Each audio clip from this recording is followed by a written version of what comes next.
Hi hello, నేను మీ Anusha. Welcome to baby and boys. First time చూసిన వాళ్ళైతే నా ఛానల్ని సబ్స్క్రైబ్ చేసుకోవడం మర్చిపోకండి. అలాగే ఆల్రెడీ ఫాలో అవుతున్న వాళ్ళైతే లైక్ చేసి, షేర్ చేసి, కామెంట్ చేయండి. సో ఈరోజైతే మేము స్టార్ట్ అయిపోయాం మీకు మరి సరికొత్తగా చూపించడానికి టెంపుల్ శివాలయం గురించి. సో మేమైతే హైదరాబాద్ నుంచి ట్రావెల్ అవుతున్నాం. ఎక్కడికంటే సంగారెడ్డి జిల్లా అండి. సంగారెడ్డి జిల్లా నుంచి సంగారెడ్డి ఊరు నుంచి 3 కిలోమీటర్స్ డిస్టెన్స్లో కల్పగూరు అనే ఊరిలో ఉన్న వెలసిన చాలా సంవత్సరాల హిస్టరీ గల, అంటే దాదాపు 1000 సంవత్సరాల చరిత్ర కలిగిన దేవాలయము గురించే నేను ఈరోజు మీకు తెలియజేస్తున్నాను. ఆ టెంపుల్ వచ్చేసి కల్పగూరు అనే ఊరిలో వెలసిన త్రికుటాలయంగా పేరొందుతూ, ఇంకొక పేరుతో చెప్పాలంటే హరహర క్షేత్రంగా పేరొందుతూ 1000 సంవత్సరాల చరిత్ర కలిగిన టెంపుల్ గురించి ఈరోజు నేను చెప్పబోతున్నాను. స్టార్టింగ్ అయితే ఇలా అంతా టెంపుల్ ఉంటుంది. సో ఎంట్రీ అవ్వగానే మనకైతే ఫస్ట్ కనిపించేది బావి కనిపిస్తుందండి. ఈ బావి అయితే చాలా చరిత్ర కలిగింది. సో ఈ బావి గురించి నేను పూర్తి డీటెయిల్స్ చెప్పాలి అంటే ఫస్ట్ నేను టెంపుల్ గురించి చెప్పాక నెక్స్ట్ నేను మళ్ళీ ఈ బావి గురించి చెబుతాను. దీనికి కూడా చాలా హిస్టరీ ఉంది.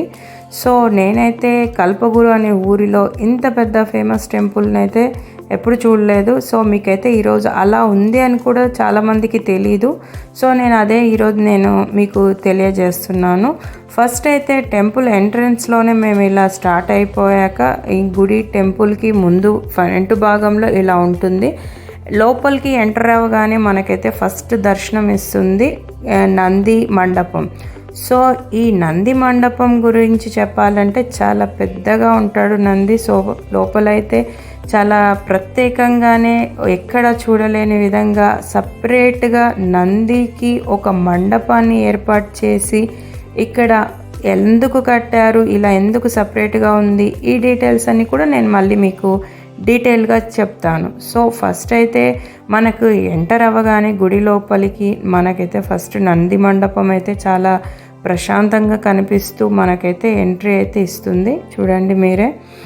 ఆ తర్వాత అయితే ఇంకా మెల్లిగా స్టార్ట్ అయ్యాక నంది మండపం దాటి వెళ్ళాక లోపలికి వెళ్ళే ముందు ఇక నేను చెప్పాను కదా, హరహర క్షేత్రంగా త్రికుటాలయంగా పిలువబడుతున్న మన శివలింగం యొక్క మహిమ గల ప్రతిష్టగా పిలుస్తూ ఉన్న ఈ కల్పగురు ఊరిలో వెలసిన క్షేత్రంగా దక్షిణాది కాశీగా పిలువబడుతున్న ఈ క్షేత్రం యొక్క ఎంట్రన్స్ అయితే ఇలా ఉంటుంది. మొత్తం టోటల్గా స్టార్టింగ్ అయితే ఇలా వెళ్ళాక లోపల అయితే వెలసిన దేవుడైతే శ్రీ అనంత పద్మనాభ స్వామి శ్రీ వేణుగోపాల సమేతంగా వెలసిన త్రికుట ఆలయంగా వెలిసిన దేవుడైతే మనకు ప్రశాంతంగా దర్శనం ఇస్తాడు. గుడి నిర్మాణం అయితే చాలా చక్కగా నిర్మాణం అయితే చాలా బాగుంది. ఈ టెంపుల్ యొక్క నిర్మాణం అయితే వరంగల్ జిల్లాలోని వరంగల్లో ఉన్న 1000 స్తంభాల గుడిని అంటే పోలిన ఆ కళా నైపుణ్యాన్ని మనం ఇక్కడ చూడగలం. సో ఈ చరిత్ర చెప్పాలి అంటే ఫస్ట్ అయితే మనకు ఇక్కడ వెళ్ళిన తర్వాత మనకు దేవుడి శివలింగం దర్శనం అయితే జరుగుతుంది. అయితే మీకైతే హిస్టరీ అయితే స్టార్ట్ చెప్తాను అయితే. ఓకే, ఇక్కడైతే ఫస్ట్ చాలా పూర్వకాలంలో 11వ శతాబ్దంలో కాకతీయుల సామ్రాజ్యంలో రాజ్యాన్ని పరిపాలిస్తున్న శ్రీ ప్రతాపరుద్రుని సేనాపతి అయిన ఆయన శిష్యుడు అయినటువంటి ఒంటిమిట్ట ఓబులయ్య అనే అతను ఒంటి చేతితో ఈ గుడి నిర్మాణం అనేది జరిగిందని చెబుతున్నారు. ఒంటి చేత్తో అంటే అతనికి ఒక చెయ్యే ఉందని చెబుతున్నారు. సో అప్పుడు ఆయన ఒంటి చేతితో ఈ గుడి నిర్మాణాన్ని ఇంత చక్కగా ఇలా నిర్మించడం జరిగింది. సో ఈ నిర్మాణం అంతా అయితే 1000 స్తంభాల గుడిని పోలిన విధంగానే ఉంటుంది. మనకు చూస్తుంటే ఇక్కడైతే నక్షత్ర అధిష్టానమైన గుడి ఆకారం అయితే మనకు బాగా కనిపిస్తుందండి. గుడి గర్భగుడి లోపల అయితే మనకు మొదటిగా ముందైతే శివుడు కనిపిస్తాడు. మధ్యలో సెంటర్లో ఉన్నదైతే మనకు బ్రహ్మదేవుడు, ఆ తర్వాత వెనకాల కనిపిస్తున్నది అనంత పద్మనాభ స్వామి యోగ నిద్రలో ఉంటూ లక్ష్మీ సమేతంగా ఉన్నట్టుగా దర్శనమిస్తారు. అంటే మనకు సృష్టికి ప్రతిరూపాలైనటువంటి ముగ్గురిని ఒకేసారి బ్రహ్మ విష్ణు మహేశ్వరులని మనము ఈ క్షేత్రంలో, అది కూడా గర్భగుడిలో ఒకేసారి దర్శనం చేసుకునే విధంగా ఇక్కడైతే ఏర్పాటు చేశారు. అంటే మనకు సృష్టికి మన ప్రతిరూపాలైనటువంటి ముగ్గురి దర్శనాన్ని ఫస్ట్ శివుడి రూపంగా, తర్వాత బ్రహ్మదేవునిగా, తర్వాత యోగముద్రలో ఉన్న అనంత పద్మనాభ స్వామి లక్ష్మీ సమేతంగా మనకైతే దర్శనం ఇస్తుంది. ఇదే ప్రత్యేకత ఇక్కడ. సో నెక్స్ట్ అయితే నేను చెప్పినట్టుగానే అంటే దక్షిణ దిశగా పెద్ద శివలింగంతో శివుడి యొక్క దర్శనం అనేది మనకు కనిపిస్తుంది. సో ఈ దక్షిణాన కనిపించే ఈ శివలింగాన్ని దక్షిణాది శివలింగంగా పేరొందింది. సో ఇక్కడైతే శివలింగం చాలా అద్భుతంగా, చాలా హైట్లోనే చాలా పెద్దగా నిర్మాణం అయితే చాలా బాగా చేశారండి. సో నెక్స్ట్ దేవుడి దర్శనం చేసుకొని బయటికి వచ్చిన తర్వాత చూస్తే ఇక్కడ నెక్స్ట్ అన్ని ఒక అమ్మవారి రూపాల్లాగా ఉంటూ, ఆ తర్వాత చిన్నగా వినాయకుడి స్వరూపంగా ఉంటుంది దేవుడికి గర్భగుడికి మధ్యలో సెంటర్లో వెళ్ళే ముందు. సో నెక్స్ట్ తర్వాత అయితే గర్భగుడి లోపల నేను ఇందాక చెప్పినట్టుగా త్రిమూర్తుల స్వరూపాలతో కూడినట్టుగా మధ్యలో ఉన్న దర్శనాన్ని అయితే మనం దర్శించుకుంటాము. ఆ తర్వాత వేణుగోపాల స్వామిని ఉత్తర దిశగా ఉన్నట్టుగా దర్శించుకుంటాం. అంటే మొత్తం ఈ గుడి నిర్మాణం లోపల దక్షిణాన శివలింగాన్ని, పశ్చిమాన యోగ నిద్రలో ఉన్నట్టుగా శివలింగాన్ని, సో ఉత్తరాన ఉన్నట్టుగా వేణుగోపాల స్వామి దర్శనాన్ని అయితే మనం ఇక్కడ చాలా ప్రశాంతంగా దర్శించుకోవచ్చు. సో ఈ 3 గుళ్ళు లోపల గర్భగుడుల్లాగా ఉంటాయి కాబట్టి ఇక్కడ త్రికుటాలయం అని ఈ గుడికి పేరు అనమాట. సో ఇక్కడైతే ఎంట్రన్స్ గర్భగుడి మెయిన్ ఎంట్రన్స్కి దర్వాజాకి అంటే మనం చూస్తే కళా నైపుణ్యం అయితే చాలా బాగుంటుంది. ఇక్కడ సెంటర్లో అయితే కూర్మ అవతారంలో, అంటే అంటే మనకు కూర్మ అంటే తాబేలు అన్నట్టు, తాబేలు రూపంలో మెయిన్ గర్భగుడికి ఎదురుగా కనిపిస్తూ ఉండడం ఇక్కడ మండపంగా ఉంటుంది. సో గర్భగుడి లోపల విశిష్టత అన్నీ నేను చెప్పినట్టుగానే ఇక్కడ ముగ్గురిని ఒకేసారి దర్శనం చేసుకోవచ్చు. అంతేకాకుండా యోగముద్రలో ఉన్న అనంత స్వామి, పద్మనాభ స్వామి లక్ష్మీ సమేతంగా ఉన్న ఆయన మీద పడిన ఉదయాన్నే వచ్చే సూర్యకిరణాలు పడినప్పుడు ఈ గుడి వాతావరణం అంతా చాలా ప్రకాశవంతంగా తేజోమయంగా కనిపిస్తుందని ఇక్కడ చెబుతున్నారు. సో ఇక్కడ మేము వెళ్ళినప్పుడు పూజారి గారు అదే చెబుతున్నారు మాకు. మా అనంత పద్మనాభ స్వామి ఈ పైన పడుతున్న కిరణాలు, సూర్యకిరణాలు పడినప్పుడు ఈ గుడి అంతా చాలా తేజోమయంగా, అదొక రకమైన అనుభూతిని అయితే మనం పొందొచ్చని పంతులు గారు చెప్పారు. చాలా బాగుంది ఇక్కడ. అంతేకాకుండా ఇక్కడ గుడి నిర్మాణం కింది భాగంలో అంటే చరిత్ర గురించి చెప్పడానికి ఇక్కడ చాలా ఒక చరిత్ర రాసినట్టుగా పెట్టారు ఇక్కడ, అది కూడా మనం చూడొచ్చండి. అంతేకాకుండా ఈ గుడి నిర్మాణం కింది భాగంలో వాటర్ అనేది వెళ్తూ ఉంటుందంట. ఆ వాటర్ ఎక్కడి నుంచి వస్తుందంటే కాశీ నుంచి ఇక్కడి వరకు వస్తుందని చెబుతున్నారు. పూర్వం ఇక్కడ ఎలా అంటే ఒక రూపాయి కాయిన్ ఉంటుంది కదా, అది ఇక్కడ గర్భగుడి లోపల ఏదన్నా ఒక చీలిక ఉన్న ప్లేస్లో వేస్తే నీటిలో పడిన సౌండ్ లాగా వినిపిస్తుందంట. అది ఇక్కడ ప్రత్యేకంగా ఇప్పుడైతే అలా లేదండి. ఎందుకంటే అక్కడ ఫ్లోర్ అంతా మనకు బండలు వేసేసినట్టుగా నిర్మాణం అయితే కనిపిస్తుంది, అందుకని కనిపించదు. నెక్స్ట్ చెప్పినట్టుగా నంది మండపం గురించి చెప్పబోతున్నాను. సో నేను ఇందాక మీకు చెప్పినట్టుగానే నంది మండపానికి సపరేట్గా ఒక మండపాన్ని కట్టారండి. నందికి ఎక్కడా లేని విధంగా, ఎప్పుడు చూడని విధంగా, అంటే ఎప్పుడు నేనైతే ఇలా చూడలేదు, ఫస్ట్ టైం నేనైతే ఇక్కడే చూడడం జరిగింది. సో సపరేట్గా అంటే ఎప్పుడైనా శివుడికి ఎదురుగా నంది అయితే కంపల్సరీగా ఉంటాడు, కానీ ఓపెన్ ప్లేస్ లాగా ఉంటుంది. ఇలా మొత్తము ఒక మండపం లాగా అయితే కట్టి ఉండడం అయితే చూడలేదు. నాకైతే ఇది చాలా అద్భుతంగానే అనిపించింది, ఎందుకంటే ఇక్కడ కళా నైపుణ్యం చాలా బాగా ఉట్టిపడినట్టుగా ఉంటుంది. నంది మండపం, అందులో నందీశ్వరుడు చాలా చాలా అద్భుతంగా చాలా పెద్దగా ఉంటూ చుట్టూరా ఆ నంది చుట్టూరా మండపం అయితే చాలా కళా నైపుణ్యం చాలా బాగుందండి. ఇది నంది మండపము. ఇక్కడ ఇంకొక చిన్న సర్ప్రైజ్ అంటే ఒక సీక్రెట్ ఉంది, అది కూడా నేను చూపిస్తాను నెక్స్ట్.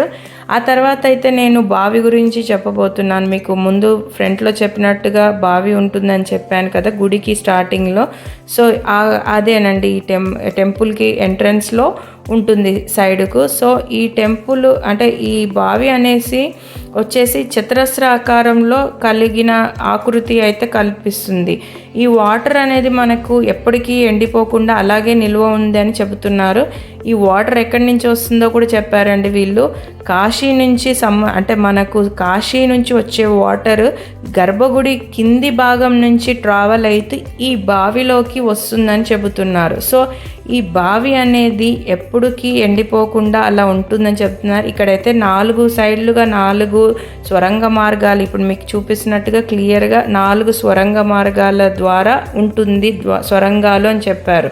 సో ఇక్కడ స్నానాలు చేసిన, నీళ్లు తాగిన, ఈ బావి వాటర్ని మనం తీసుకున్నా కూడా మనకి ఏ ఆరోగ్య సమస్యలు ఉన్నాయి పోతాయని చెబుతున్నారు. సో అంతేకాకుండా నేను ఇందాక చెప్పినట్టుగా నంది మండపంలో ఒక విశిష్టత ఉంది అని చెప్పాను, అది కూడా మీకు చెప్పబోతున్నాను. సో ఏంటి అంటే నంది మండపం అనేది మాకు చాలా బాగా అనిపించింది. ఎందుకు అంటే ఒక విశిష్టత ఉంది, అదేనండి, దానివల్లే అనిపించింది.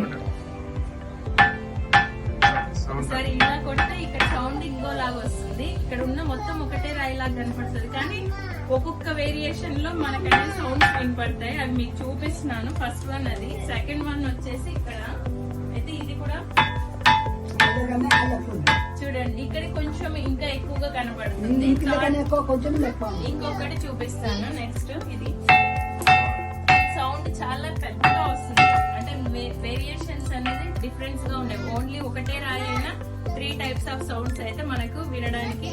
ఇక్కడ ప్రత్యేకత నంది మండపంలో నేను చెప్పినట్టుగా, సో నంది మండపం యొక్క అంటే కొంచెం ప్రత్యేకత ఉంది. ప్లస్ ఇలా సపరేట్గా నంది మండపాన్ని చూడడం, అలాగే బావి యొక్క విశిష్టత, ఇలా అన్ని రకాలుగా దేవుడికి అయితే చాలా బాగా ఉంది దేవాలయం అయితే.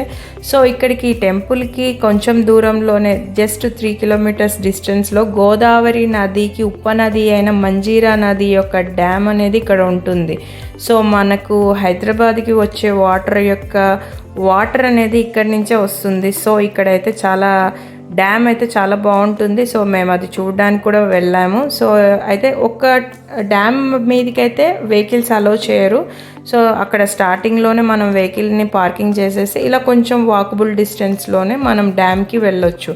సో మేము అక్కడ వెహికల్ని పార్కింగ్ చేసేసి ఆ తర్వాత ఇలా స్టార్ట్ అయిపోయాము.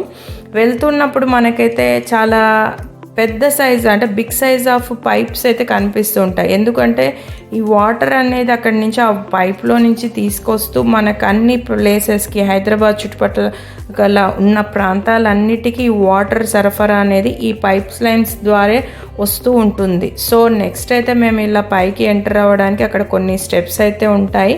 సో ఆ స్టెప్స్ కూడా వెళ్ళాము అలా ఎక్కిన తర్వాత ఆ స్టెప్స్ అనేది పైకి వెళ్తే డ్యామ్ అనేది మనకు బాగా నీట్గా కనిపిస్తుంది.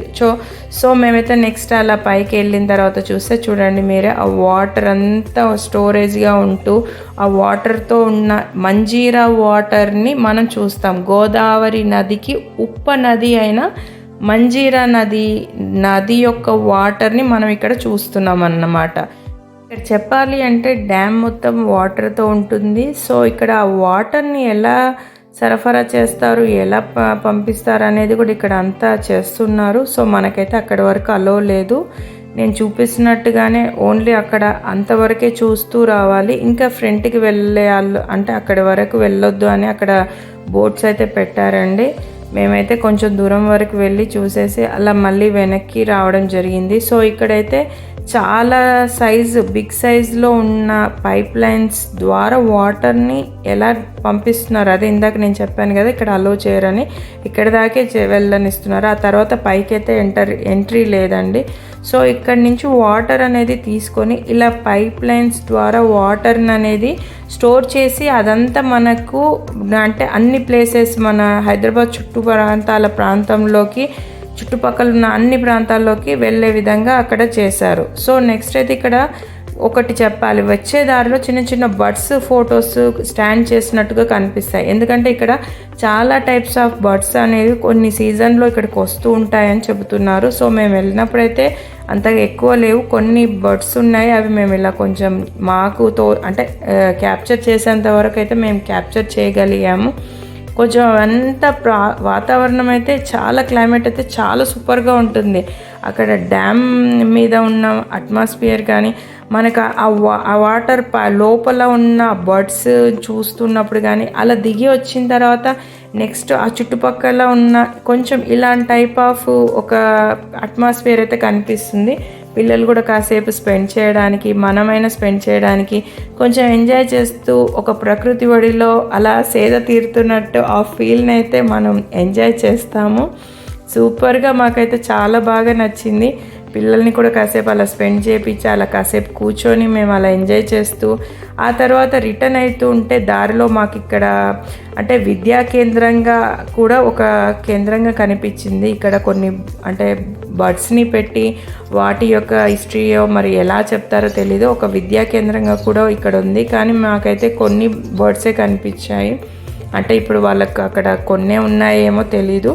మేము వెళ్ళి అవి కూడా కొంచెం చూడడం జరిగింది. అంటే అక్కడ ఎక్కువగా లేవు కానీ బట్ అలా చేస్తారు అన్న విషయం అయితే తెలుస్తుంది. సో అది కూడా క్యాప్చర్ చేయడం జరిగింది. సో ఇంత మంచి విధంగా ఎంత ప్రశాంతంగా, అది కూడా మంజీరా నది వాటర్ని మనం ఇలా ఇక్కడి నుంచి వస్తుంది అనేది మనం చూడగలుగుతూ, ఎంత బాగా ఉన్న టెంపుల్ని అది కూడా త్రికుటాలయంగా హరహర క్షేత్రంగా ఎంతో 1000 సంవత్సరాల చరిత్ర గల టెంపుల్ని అయితే మేము ఈరోజు చాలా అద్భుతంగా పిల్లలు మేము అందరం ఎంజాయ్ చేస్తూ చూసాం.